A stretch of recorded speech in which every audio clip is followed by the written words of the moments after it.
Há pouco tempo atrás fizeram um vídeo contra os desigrejados, que são o povo que segue a Jesus afastado das instituições religiosas. Vamos então assistir o vídeo, julgar ideias e não pessoas. Lembrando que devemos sempre julgar ideias, mas não pessoas, não pecados. A pessoa no vídeo em questão é um pregador do sistema religioso, eu nunca vi, não conheço. Não estaremos julgando a pessoa, simplesmente as ideias. O que ele disse ou deixou de dizer, e vamos tentar ou concordar ou discordar ou mostrar nosso ponto de acordo com as escrituras hoje que conhecemos como Bíblia. Certo? Vamos iniciar. Há duas coisas a serem levadas em consideração aqui que o nosso autor coloca. Para que nós nos estimulemos às boas obras, nós precisamos, primeiro, verso 25, não deixar de nos congregar como é costume de alguns. Já naquela época já tinha crente assim. Já era costume deixar de vir para a igreja. Já estava acostumado. Só vinha para a igreja assim, não é? Uma ocasião especial. Desde cedo a igreja cristã se organizou para se encontrar. Culto não é invenção de igreja presbiteriana, não é invenção de igreja batista. Cultuar, juntar os irmãos para se admoestar, para se estimular às boas obras e ao amor, isso é a prática que o próprio Jesus ensinou a partir do momento que ele reuniu um grupo de 12 e sempre estava com eles. A ideia de você estar com seus irmãos para se instruírem, se admoestarem, louvarem a Deus, adorarem a Deus, serem instruídos e aprenderem, isso é bíblico, isso não é invenção nossa.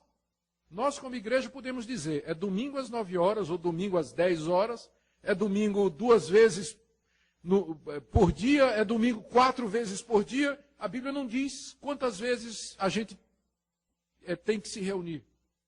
Mas uma coisa ela diz, nós temos que nos reunir com frequência. Você precisa estar com seus irmãos. Como é que você vai se estimular ao amor e às boas obras? Onde é que você vai encontrar força para continuar firme sem vacilar? Não deixemos de congregar-nos como é costume de alguns. Infelizmente hoje as estatísticas no Brasil mostram que o número de desigrejados vem crescendo muito. O que são os desigrejados? São aquelas pessoas que dizem que são evangélicas, mas não frequentam igreja nenhuma. Antigamente a gente dizia isso dos católicos. Você falava com alguém, qual é a sua religião? Eu sou católico, mas não sou praticante. Significa que ele não vai para a igreja. Ele é católico porque a mãe é católica, o pai é católico, foi batizado na igreja católica. É católico porque o brasileiro é católico. Mas agora, à medida que os evangélicos vêm crescendo no Brasil, as gerações de evangélicos que estão vindo já estão começando a dizer isso. Eu sou evangélico não praticante. Porque meu pai é evangélico, nasci na igreja evangélica, nasci na igreja presbiteriana, nasci na Assembleia de Deus, mas eu não pratico, eu não vou. O nome que nós damos a esse pessoal é desigrejados. Eles não vão para a igreja. E como é que alguém pode considerar cristão e ser desigrejado se a igreja é a noiva de Cristo? Eles querem Cristo, mas não querem a noiva. Como é que é isso? Se você quer Cristo, você vai ter que ter também a noiva. Se você de fato quer ser cristão, você não pode deixar de congregar-se, como é costume de alguns. Então, negativamente, para que nós nos admoestemos e estimulemos as boas obras, primeiro, nós temos que nos congregar, nós temos que estar presente com os irmãos, participar dos cultos, estudo bíblico, adoração, louvor a Deus. Recado ao povo do sistema religioso em geral, principalmente o protestante, que não gostam de pessoas que pensam por si próprias e não admite a possibilidade de quem questione seu líder. Esse tipo de pensamento de vocês é profundamente católico medieval, sim. Gente assim nunca deveria ter deixado de ser católico. Gente assim nem sabe qual o propósito da reforma protestante, a qual foram fundados. Pois a religião evangélica só existe porque os reformadores protestantes discordaram das ideias da Igreja Católica. Assim, se eu não posso discordar de um líder, deveríamos todos continuar obedecendo à Igreja Católica, pois discordar é pecado, e o povo evangélico jamais deveria existir. Portanto, devemos julgar ideias e não pessoas. Julgamos ideias, doutrinas, mas o que é estelionato? É colocar algo falso no lugar do verdadeiro, certo? Então, raciocina, na prática, sem hipocrisia e alienação, admita. Para as instituições, estar em Jesus é estar na instituição. Viver para Jesus é viver para a instituição. Andar com Jesus é claro que é andar na instituição e com a instituição. Obedecer a Jesus é obedecer à instituição. E o amar a Deus sobre todas as coisas é colocar a instituição acima de todas as coisas. Enfim, a instituição é o caminho, a verdade, a vida, e ninguém vai ao Pai se não for por intermédio dela. Assim, a instituição toma o lugar de Jesus para si, como se fosse o próprio. Se isso não é estelionato, o que é? Então, certamente vão falar: ah, Jesus deixou a igreja tem que ser frequentada. Mas eu falo, quem foi que disse que a igreja é uma instituição, uma empresa, um templo, um tijolo, uma pedra? Igrejas são pessoas, simplesmente aqueles que estão seguindo Jesus, a família de Deus. Não é uma instituição.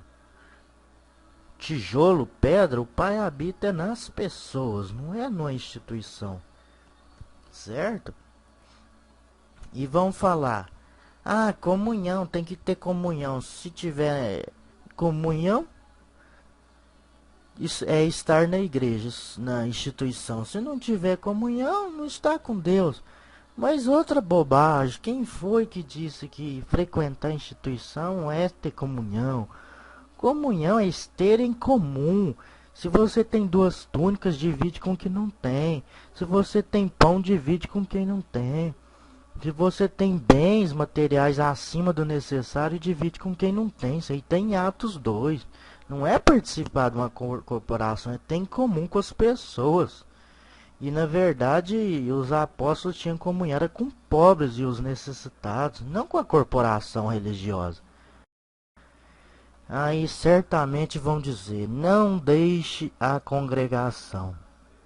Eu acho engraçado os evangélicos protestantes dizer para não deixar a congregação, como se fosse não deixar uma denominação.